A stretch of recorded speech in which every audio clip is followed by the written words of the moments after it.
Zoning Board meeting for Tuesday, November 22nd, 2022. Roll call. Mr. Martin?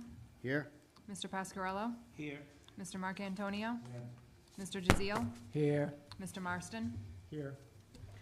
Number 3, disclosure of no compensation or pension credits received by the board members. We are appointed by the town council, and we do not receive any pension credits. We do this as a volunteer. Number 4, disclosure of notice. Zoning Board of Review members shall discuss any ex parte communications about any contested and material adjudicatory facts or opinions concerning the merits of any application before the Zoning Board of Review. We got anything? Number 5, approval of minutes from October 25th, 2002. Everybody should have received that from the secretary. And any changes?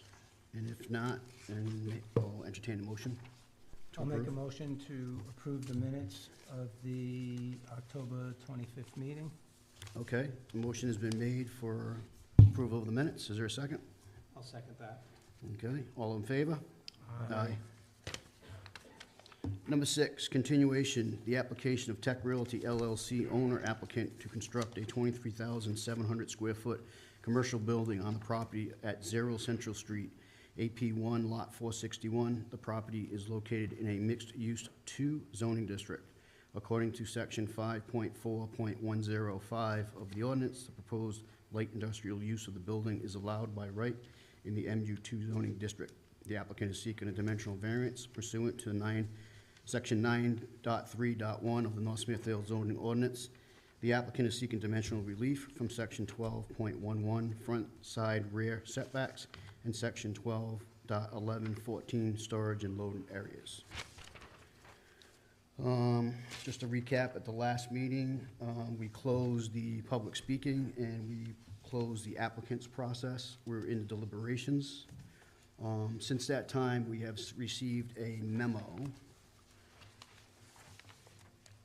from Joan Durand on behalf of Joelle Roca. It is a 20-page document, and it's signed and dated November 17th, 2022. I believe our next number is P13? P14. P14? Yes. So we received the memo. We're taking under advisement, and we put it into the record. That's about what we're going to do with that. We're in deliberations, so we'll continue our deliberations. Anybody want to talk about anything? They want me to start? How do you want to do this? Anybody got anything? Was I the only one that didn't get a copy of the memo? It came out late. So I didn't get it either. Anybody I'm else? reading it right now. Did you get it? Could Anybody? I ask Ms. Roca to give us a summary of the sum and substance of the memo? That w- Do you want, I have copies, I can put the highlights. It's somewhat inefficient to get it so late, though, isn't it? I didn't get it today. Yeah, it looks like it came in, yeah, last Thursday. I received it earlier today and sent it out later. My apologies. No, that's okay, I would agree with you as well, so. Mr. Solicitor, how should we proceed with that, being that it appears that I'm the only one that have read it? at Well, this I'd point? certainly take copies. If Ms. Roach has got them, I would take each member to have a copy. I'll take a copy. And then if the board wants to peruse it, they can peruse it in part of the deliberations and decide.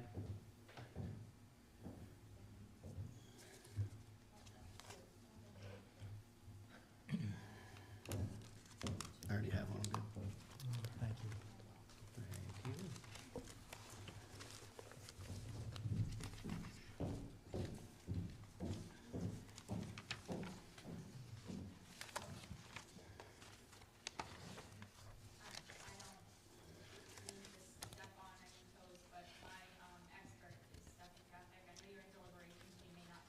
Right.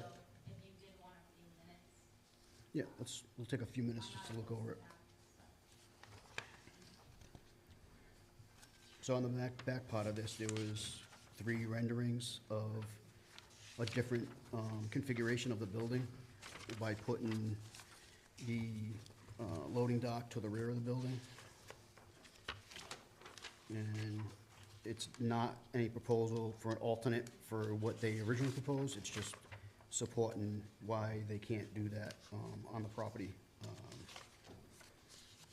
as I read it. All right, so if I'm clear, so basically, they're saying that even if we agreed with how that ordinance is interpreted,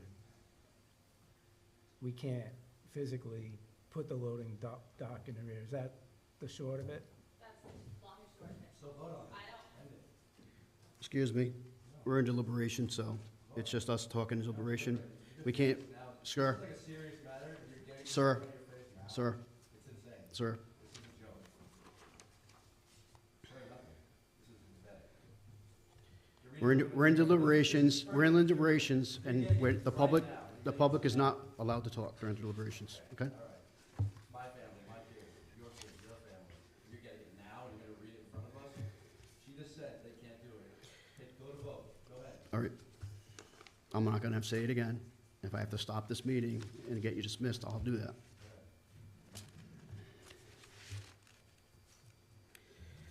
To answer your question, obviously, as a student, I don't agree with the need for it. Oh, sorry.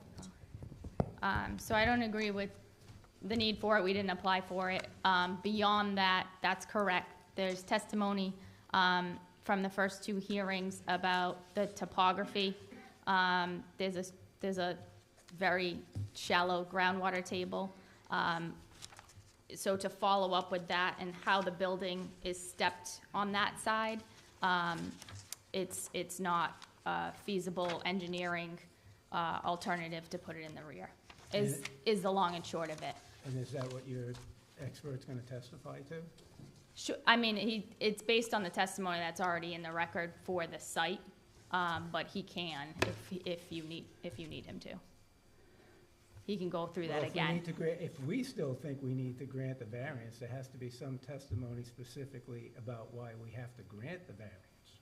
Yeah, I mean, it's the same topography testimony as you already have. Okay, But he certainly can. He's prepared to do that. okay.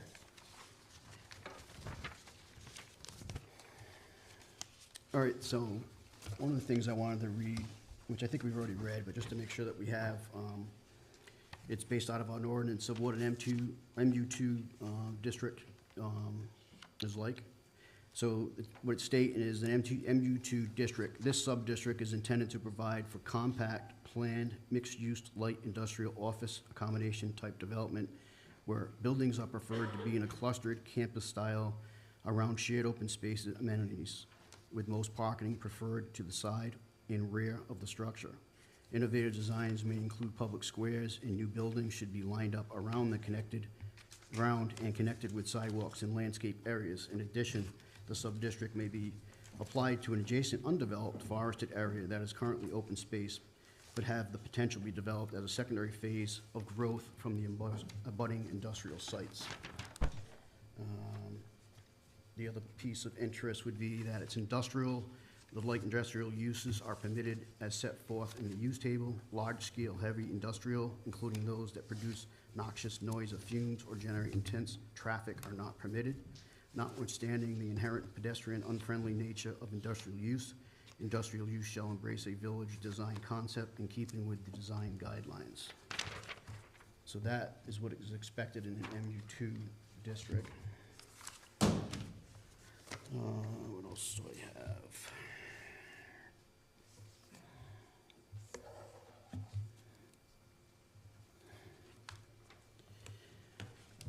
Okay, so I guess we can go to the tenets of section 931.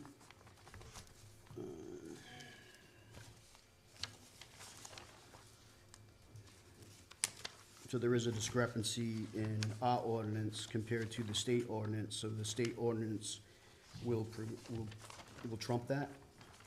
So, let's see. 9.3.1A, that the hardship from which the applicant seeks relief is due to unique characteristics of the subject land or structure and the general characteristics of the surrounding area, and is not due to the physical or economical disability of the applicant. The applicant in their testimony and supplied documents have stated that the existing lot is encumbered by a large freshwater swamp, stream, and special aquatic site. They are trying to set a building back as far as possible. This is generally true, lots of wetland on the land. This is the way the land is, which makes the placement and the size of the building to be tough to fit on this property. The placement of the loading dock closer to the street and the parking area closer to the street will affect the general characteristics of the surrounding area because it will be very visible from the street. The current building, which is about 100 feet off the road, is very visible. I don't see anything related to the physical or economic disability of the application. So anybody, anything they want to add to A, other than what I just stated? I'm just a little bit confused as to how our ordinance is different than the state, just so I'm clear. So for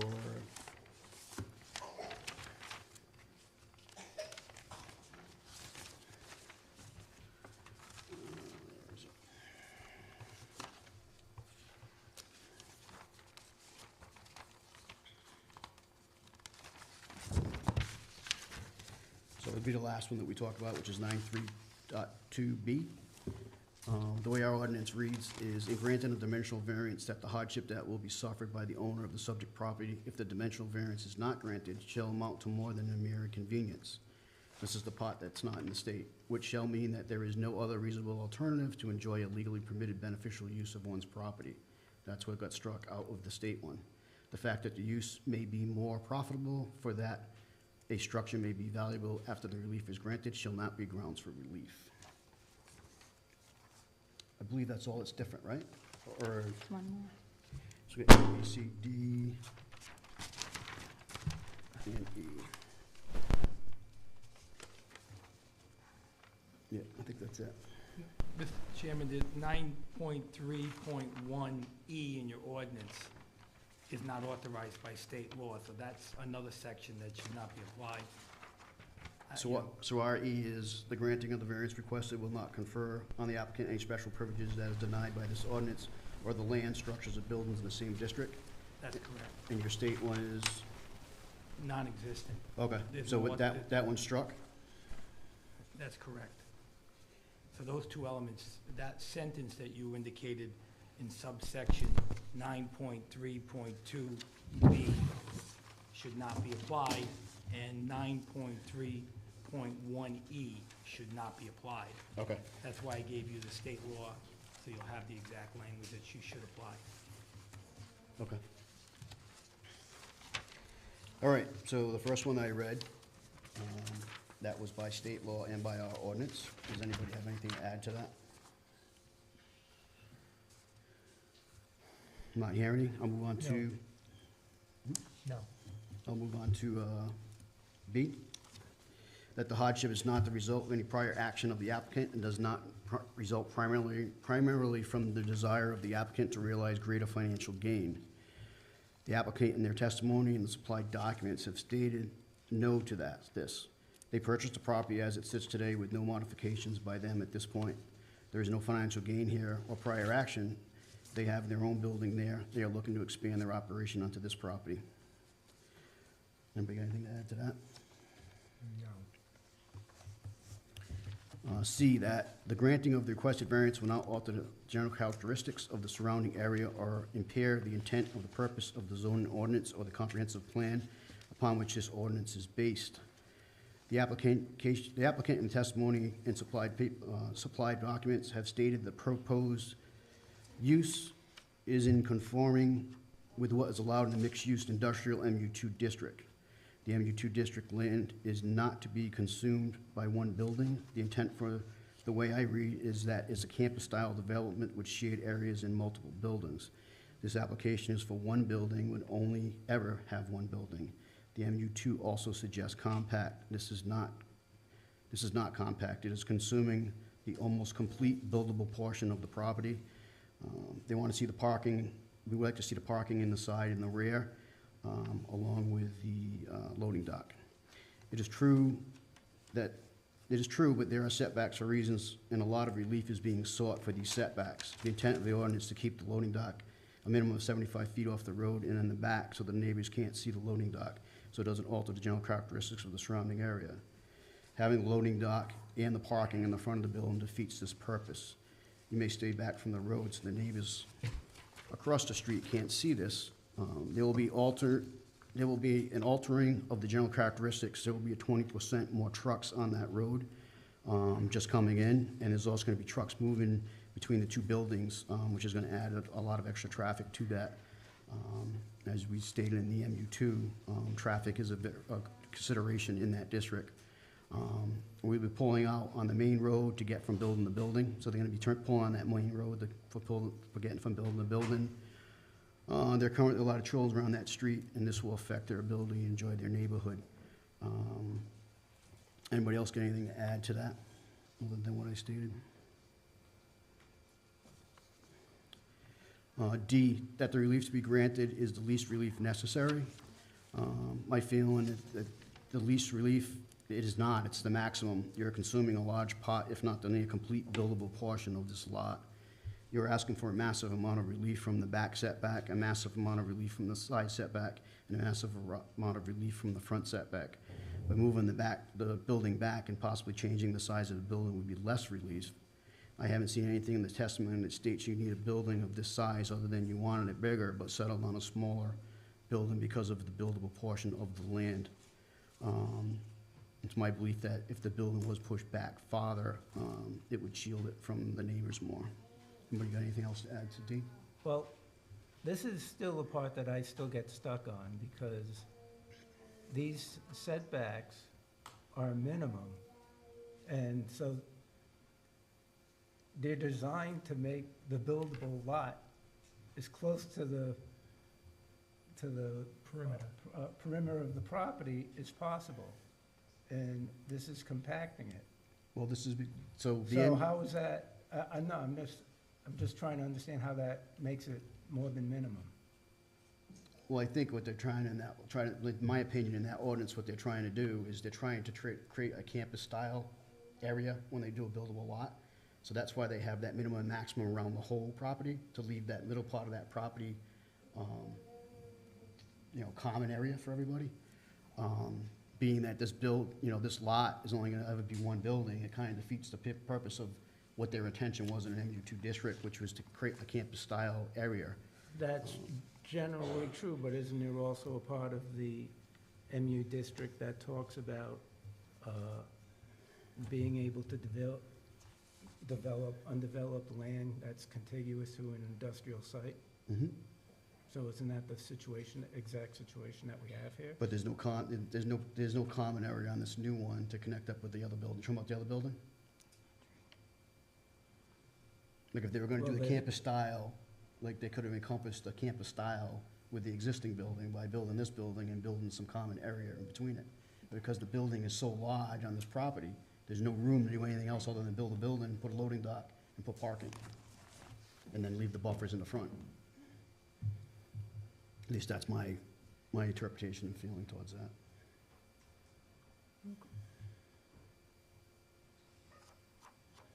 I see where you're coming from. I don't know if I necessarily agree with it, but,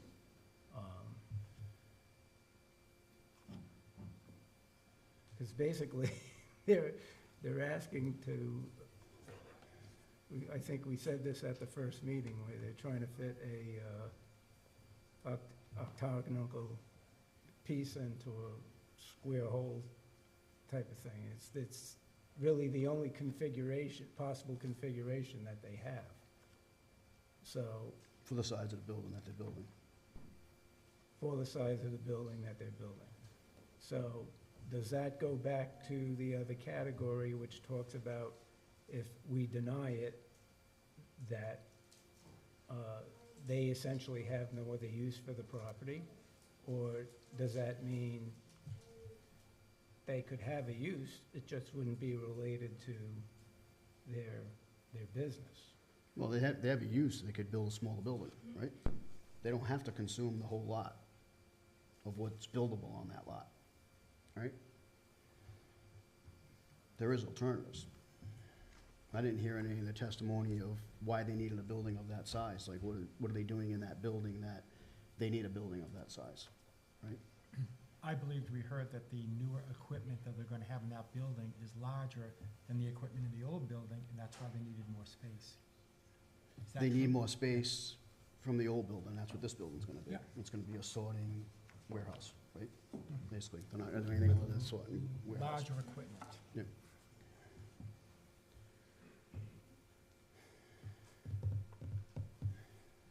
What else, get anything? Just trying to catch up on this stuff here.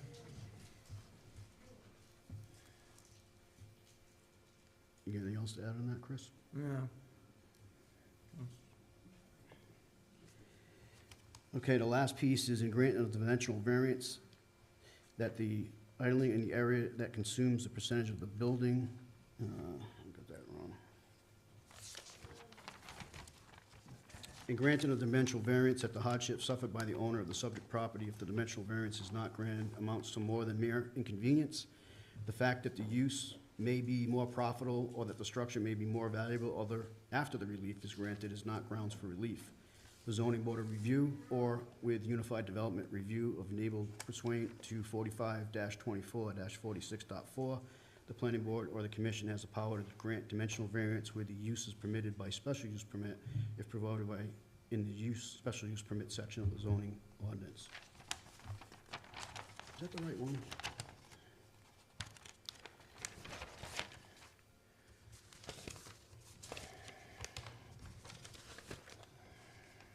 That's the right one. It That's- is? That second part just doesn't apply. Yeah, just they numbered them differently.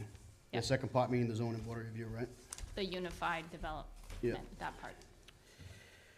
Okay, so more than a mere inconvenience puts the burden on the applicant to prove there is no other reasonable alternative to enjoy a legally permitted beneficial use. There is other use of the property by building a smaller building that fits better on the property, which would make for a less of a variance and push the building back more on the property and allow for the natural trees already there to not be touched, then a line and leave, and then add a bearing of, well, add a line of non-leaf bearing trees between that untouched natural buffer in the building would shield it from the neighbors. You by right can build on the property, but the excessive release requested is too great in my opinion. So that's what I had for that. Anybody have anything to add for that? I certainly think it's maximum, they're looking for the maximum relief. I'm in agreement with that. Okay. You know, I would like to see the road, like, I think the road that they propose is, I don't get a good vibe on that. I don't know if that's just there for our interest through the wetlands. I don't know if they have a, I think it would hold water on their intent if they were accessing the property through their other property, as our MU2 description states, that could keep in keeping with that campus, like to expand the use onto the other property. But that's also across a wetland. No, I know, I know. that's what I'm saying, I don't think that's ever gonna, get approved by DEM to go across a wetland like that, but Yeah, especially with the material that they're using, so.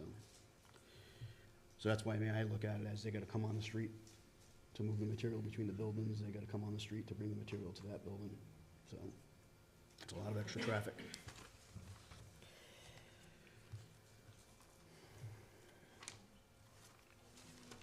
So if we're gonna do, entertain a motion, Chris, are you gonna write up the motion? Because I have a couple of stipulations that I want in the motion.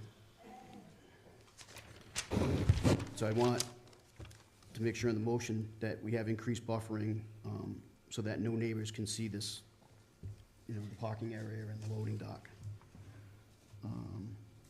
I'd obviously like to see a smaller building. Let's see. The other thing is stated from the applicant, this is gonna be a sorting warehouse facility, so I wanna see that in the motion, that it stays as being a sorting and a warehousing facility. We also talked about the operation at this facility for trucks is between 8 AM and 5 PM. And not allow idling trucks on that property. And the only thing I want to add to the end of that would be each and every one of these stipulation is integrated and inseparable to the decision and shall require strict compliance to the plans and to the testimony, and any deviation shall come back to the zoning board for review and approval.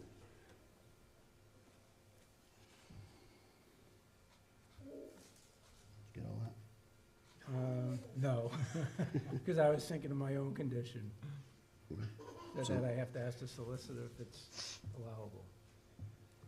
And that is, can we approve this subject to, I hate to use the word direct, because I don't think we can direct them, but request that the planning board, upon their final approval of the project, make a specific determination as to whether or not a precious metal facility constitutes a recycling facility.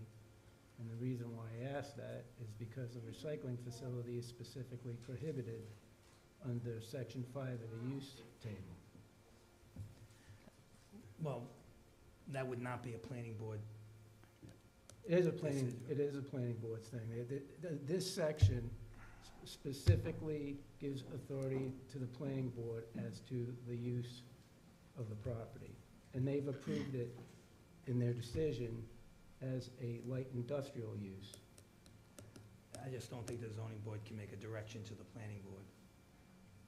But the piece with calling it a sorting warehouse facility, that kind of limits them to keeping it as a sorting warehouse, I right? don't think the zoning board can direct the planning board to make a decision.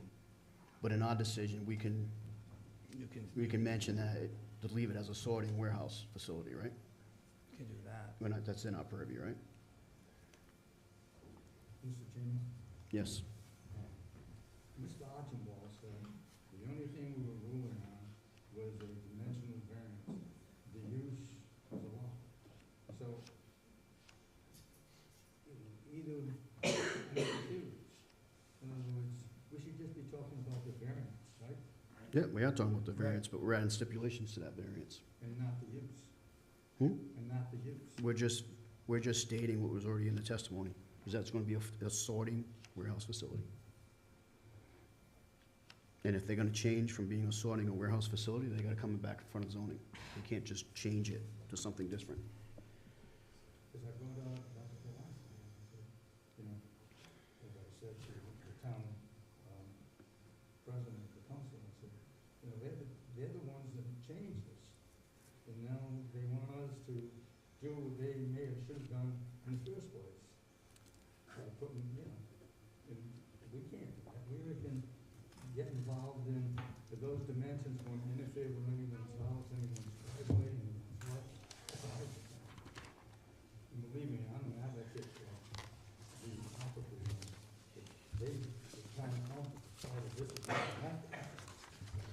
So, based upon Rhode Island General Laws 45-24-43, which the town solicitor had just given us, we can do general provisions with special conditions. These are the special conditions that we're putting on it.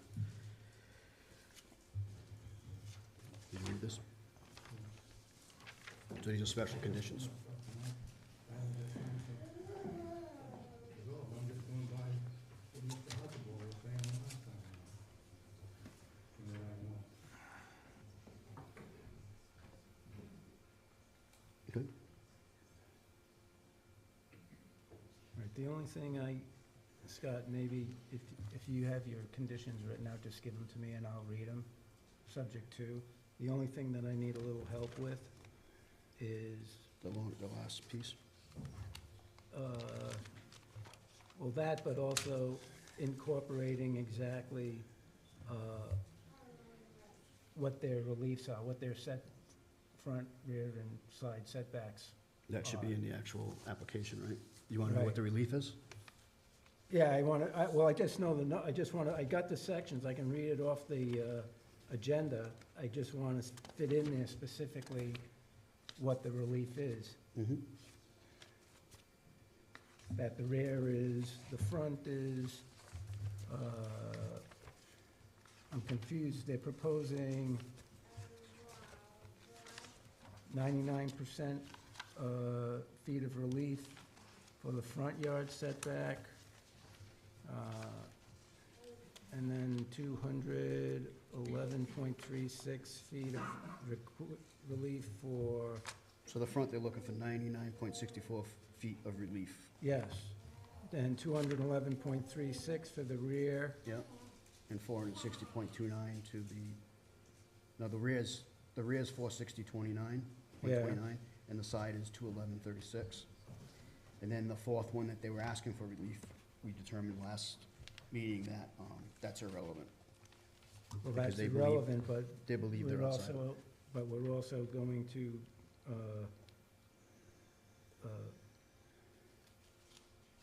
frame the motion as granting a relief from storage and loading areas to permit the loading dock to be on the side. No, there's no loading dock. Yeah, they took it out. So, you know, we There's brought no up, loading dock at all?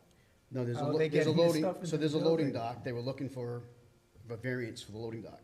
Last week, they came in and said it's beyond the 75 feet. We, as a board, said that, based on the ordinance, that needed to be in the back of the building. Right, but wasn't the whole purpose of the adjournment was because it came up that the loading dock, if you read the variance according to how Yep. Mr. Archambault Yep. read it at the time, and after I subsequently read it, I actually agree with him even more.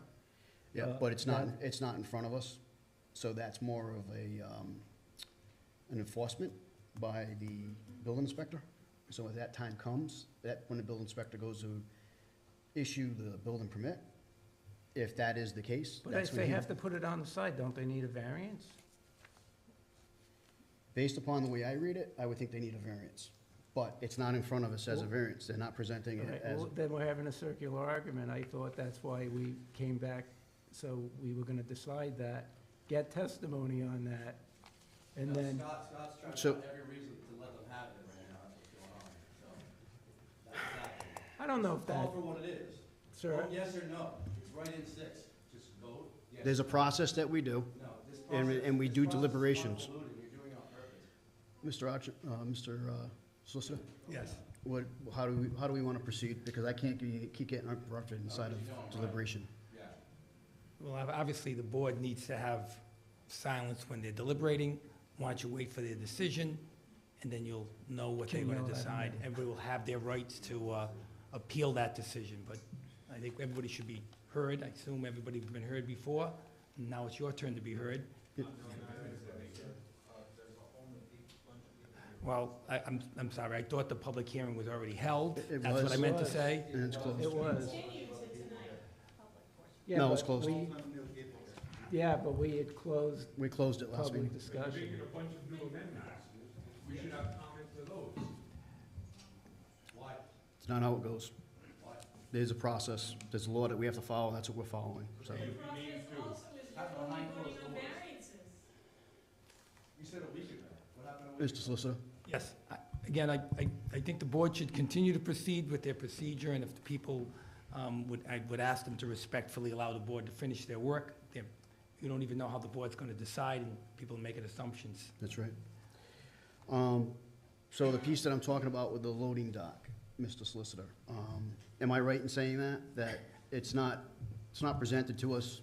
We My did talk unders- about it last meeting, but since then, it appears that that's more of a building inspector enforcement at that point, right? My understanding there was again, I kind of get this secondhand, obviously, but Yep. my understanding there was a disagreement about whether or not the board should proceed on that variance when the applicant has withdrawn it. Right. So that was what led to that discussion. The applicant has indicated to us that they're withdrawing that variance. Well, they were withdrawing the variance Yeah, the- as to the distance From from the the street. street because they measured it. That's true. Then subsequent to that, Mr. Archambault read the ordinance, and he made it, it was his interpretation, which I agree with, that notwithstanding whether there's storage or not, that if there's a loading dock, the loading dock must be in the rear of the building. And the only configuration that they can have is if it's on the rear of the side of the building, which is not the rear of the building. So they would need a variance for that. So Again, my recollection of last meeting was, what's the point of approving these two things if they need the variance for the loading dock? They would still have to come back to us and do it, so why don't we just take care of all of that right now? That can be- Because it's not your decision, it's the applicant's decision to make a request for relief. You don't decide the applicant's application for them. I know there's a disagreement on whether it should be there, but if the applicant put in 3 variances and they need 13 of them, when they go file their building permit, they won't be able to get a building permit. You don't review their application and tell them whether it's right or wrong, you just review their application and grant or deny their variances. Well, And I know there's a dispute about this, I get that. We've certainly suggested in the past to applicants that they amend their application to, But this applicant doesn't agree with that amendment, is my understanding. So you can't, if you want to vote no for that reason, vote no for that reason, but you can't force the applicant to amend their application. that would seem like a very easily appealable ground that I'm voting for something that they're not based on something they're not asking for. Exactly, that's my point exactly. You can't vote on something they're not asking for, and you can't demand them to ask for something that they haven't. So those are your choices. Even though there's a distinct likelihood they'll be back here asking for it. I don't know that to be the case. I know that's a debatable issue, and it's been debated with different opinions, and that may be the case, it may not be the case. Okay. It's not our application, it's the applicant's application. Okay, I got it. Can I just clarify in my mind?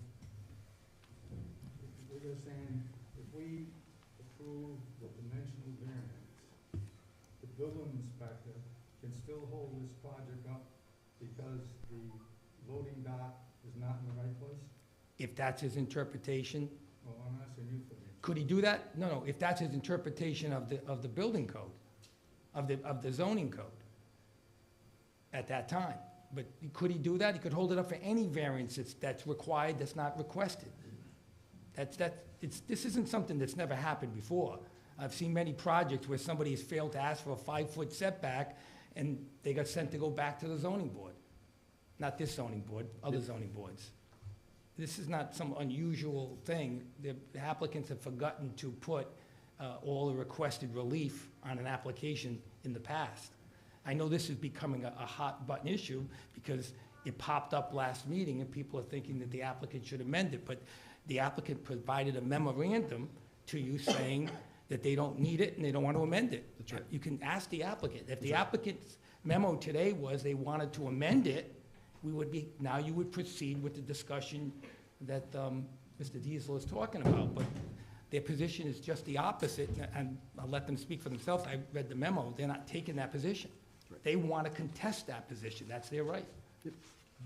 But you shouldn't hold that against them for their application on these dimensional variances. If they're wrong, they're proceeding at their own risk. If they're wrong. You're not making.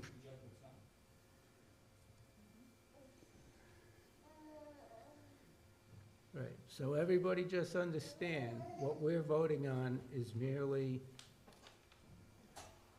the setbacks. The variance. The 3 variances, that's it. variance is requested. Right.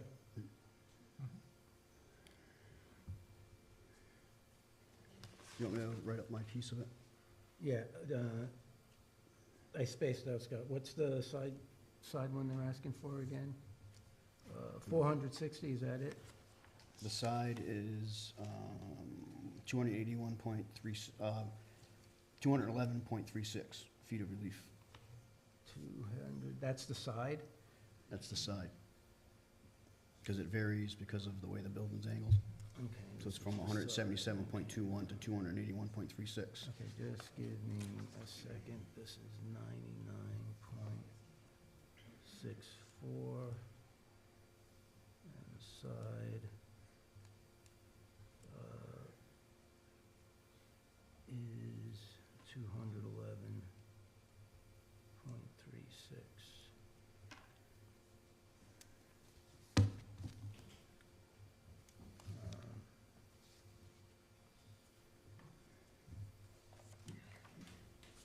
Okay.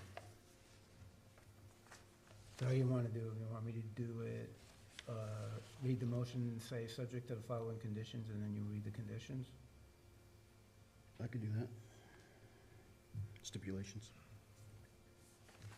All right, I'll call them conditions and stipulations, how's that? What's that? I'll call, your lead will be, I'll say, conditions and stipulations, how's that? Okay. Okay. So, yeah, Mr. Martin, I had four conditions. You want me to say them now, or you want to wait until you read it? I make a motion. Oh, hold on one sec, just so everybody knows, we make motions in the affirmative, and when we vote, if it passes with 4 yes votes, it passes. If it doesn't, it's denied. But our motion will be made in the affirmative.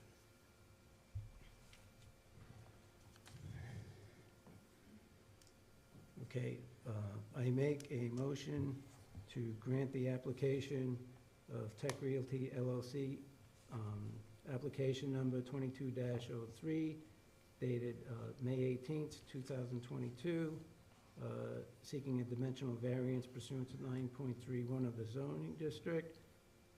More specifically, the applicant is